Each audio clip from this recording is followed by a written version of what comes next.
আসসালামু আলাইকুম, মনি ভিলেজ কুকিংয়ে সবাইকে স্বাগত। আজ আমি বানিয়ে নেব রমজান স্পেশাল ডিমের চপ। তো বন্ধুরা, ভিডিওটি স্কিপ না করে পুরো ভিডিওটি দেখার অনুরোধ রইল। তো চলো ভিডিওটি বানিয়ে ফেলা যাক।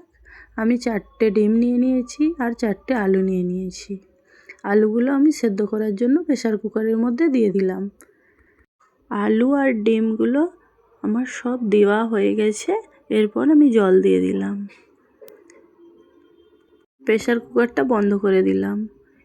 হয়ে গেছে। এরপর আমি জল ঝরিয়ে ডিম আর আলুটাকে আমি আলাদা করে নিলাম। আলুটাকে আমি কাঁটা চামচের সাহায্যে আমি ম্যাশ করে নিয়েছি।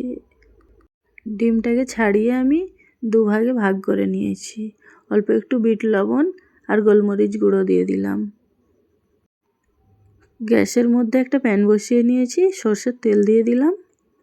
তেলটা ভালো করে গরম হয়ে গেছে। অল্প একটু রসুন কুচি দিয়ে দিলাম, অল্প একটু আদা কুচি দিয়ে দিলাম, দিয়ে একটু নাড়াচাড়া করে নিলাম। এরপর আমি একটু পেঁয়াজ কুচি দিয়ে দিলাম। তো আমি সুন্দর করে পেঁয়াজটাকে একটু নাড়াচাড়া করে নিচ্ছি। এরপর কাঁচা লঙ্কা কুচি দিয়ে দিলাম, 1 চামচ আদা রসুনের পেস্ট দিয়ে দিলাম, স্বাদ মতন লবণ দিয়ে দিলাম, 1 চামচ হলুদের গুঁড়ো, 1 চামচ লঙ্কার গুঁড়ো দিয়ে দিলাম, অল্প একটু গোলমরিচ গুঁড়ো দিয়ে দিলাম, অল্প একটু গরম মশলার গুঁড়ো দিয়ে দিলাম, চাট মশলা দিয়ে দিলাম অল্প একটু, দিয়ে ম্যাশ করে রাখা আলুটা আমি এর মধ্যে দিয়ে দিলাম। তো দিয়ে আমি সুন্দর করে নাড়াচাড়া করে নেব, যাতে মশলাটা আলুর সঙ্গে মিশে যায়। ওপর থেকে ধনেপাতা কুচি দিয়ে দিলাম, আর একটু চিলি ফ্লেক্স দিয়ে দিলাম, আর অল্প একটু বিট লবণ দিয়ে দিলাম। তো আমি হাতার সাহায্যে খুব সুন্দর করে মিশিয়ে নিয়েছি। এরপর আমি ঢেলে নিচ্ছি। হাফ পিস ডিম নিয়ে নিয়েছি। ডিমটাকে নিয়ে আমি দু সাইড দিয়ে আলুর মধ্যে ঢুকিয়ে দিলাম। ঢুকিয়ে আমি হাত দিয়ে গোল গোল করে একটা শেপ দিয়ে নিলাম।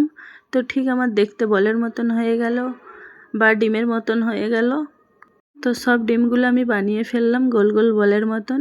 এরপর আমি ব্যাটার বানিয়ে নেব। তার জন্য আমি বেসন নিয়ে নিলাম, কর্নফ্লাওয়ার নিয়ে নিলাম, স্বাদ মতন লবণ দিয়ে দিলাম, ভাজা জিরে গুঁড়ো দিয়ে দিলাম, হলুদের গুঁড়ো 1 চামচ, লঙ্কার গুঁড়ো হাফ চামচ, গরম মশলা দিয়ে দিলাম, চাট মশলা দিয়ে দিলাম, আর খাবার সোডা একটু দিয়ে দিলাম। দিয়ে আমি সুন্দর করে মিক্স করে নিচ্ছি। তো এরপর আমি অল্প অল্প করে জল দিয়ে আমি ব্যাটারটাকে ঘন করে বানিয়ে নেব।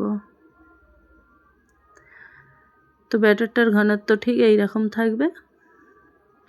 তো এরপর আমি বলগুলোকে বানিয়ে নিচ্ছি ডিমের চপ।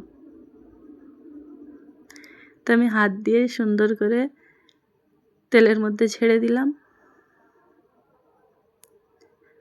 তো এইভাবে আমি ডিমের চপগুলো ভেজে নিচ্ছি।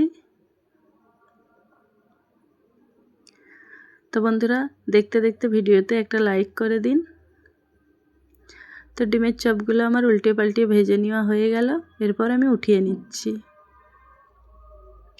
তো রমজানের স্পেশাল ডিমের চপগুলো আমার তৈরি হয়ে গেল। এরপর আমি পরিবেশন করে নিয়েছি। তো দেখতেই পাচ্ছেন মাশাআল্লাহ, কালারটা অনেক সুন্দর আসছে।